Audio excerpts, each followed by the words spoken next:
सभी दर्शक का राम राम, जय सिया राम। हम नीलम धुरिया, टांडा, जिला अम्बेडकर नगर से।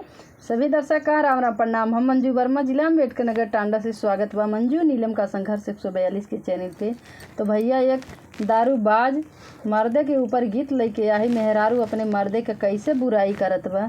जब भैया दारू पिए तो बुराई होई जरूर, और देखा जब पिए के चक्कर में कमाई ना बदही जरूर कूते के, तो वह घर के थरिया लोटा खेत खेतारी कुल बेचत हैं। तनी आप लोगन गीत के माध्यम कुछ छोड़त ना है, कुल बेच डारत का हैं। करें, जब चस्का लागबा अमलिया लागबा तो पीबे करी हैं, बेचबे करी हैं। तो मेहरा रुगरी अबे करी, मेरा रुगरिया जरूर 4 जन से दीदी बहनी से कहबे करी। तो सुने, हमरो न माने कहानवा हो, कहानवा हो, दारू पिया ना सजनवा।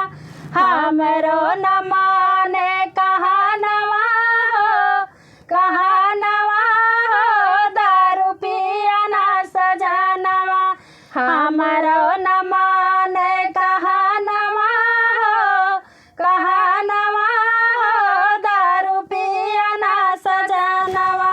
खेत बेच डारले, खेत हरी बेच डारले, खेत बेच डारले, खेत हरी बेच डारले।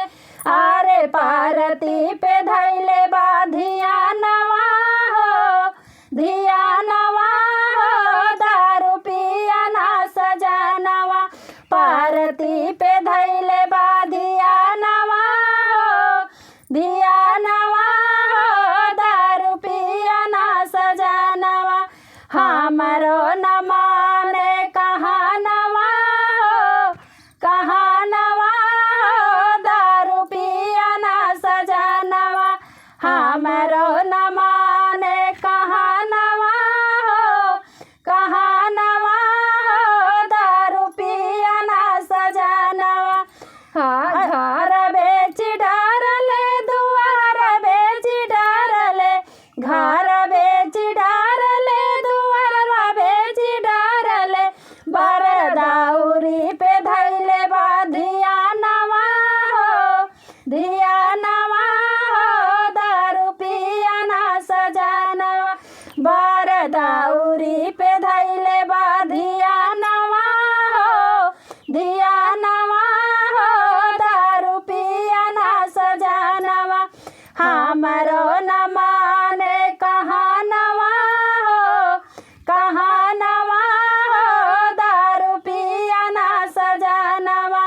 हमरो न माने कहानवा हो, कहानवा हो, दारू पिया ना सजनवा। गैया बेच डारले, भैंसिया बेच डारले, गैया बेच डारले, भैंसिया बेच डारले। अब साड़वा पे धैले बा धियानवा हो, धियानवा हो, दारू पिया ना सजनवा। अब साड़वा पे धैले बा धियानवा हो, धियानवा हो, दारू पिया ना सजनवा।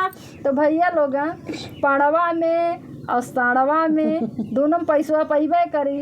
आजकल बहुत दिक्कत हैं, तो यही के नाते अब घर का पड़ुओ बछवा ना छोड़त बदही जरा। हमरो न माने कहानवा हो, कहानवा हो, दारू पिया ना सजनवा। हमरो न माने कहानवा हो, कहानवा हो, दारू पिया ना सजनवा। अंडा बेच डारले हो, लोटा बेच डारले, अंडा बेच डारले हो, लोटा बेच डारले। अरे गागरा पे धैले बा धियानवा हो, धियानवा हो, दारू पिया ना सजनवा। गागरा पे धैले बा धियानवा हो, धियानवा हो, दारू पिया ना सजनवा।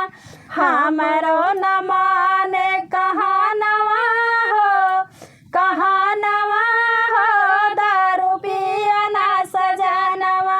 हमरो न माने कहानवा हो, कहानवा हो, दारू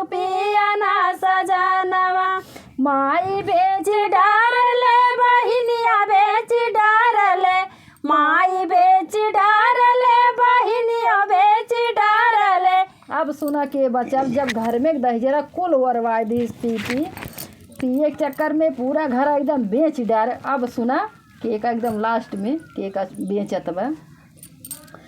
माई बेच डारले बहिनिया बेच डारले, माई बेच डारले बहिनिया बेच डारले।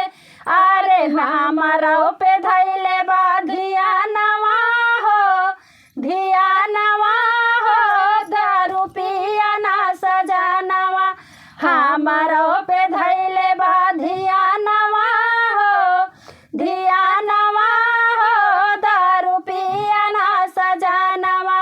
हमारा न माने कहानवा हो, कहानवा हो, दारू पिया ना सजनवा। हमारो न माने कहानवा हो, कहानवा हो, दारू पिया ना सजनवा। जाए दहजरो पूते एको चीज न घर हम छोड़े कुल बेच डाल दी। हाँ दारू वाले ऐसा न करिए। धन्यवाद।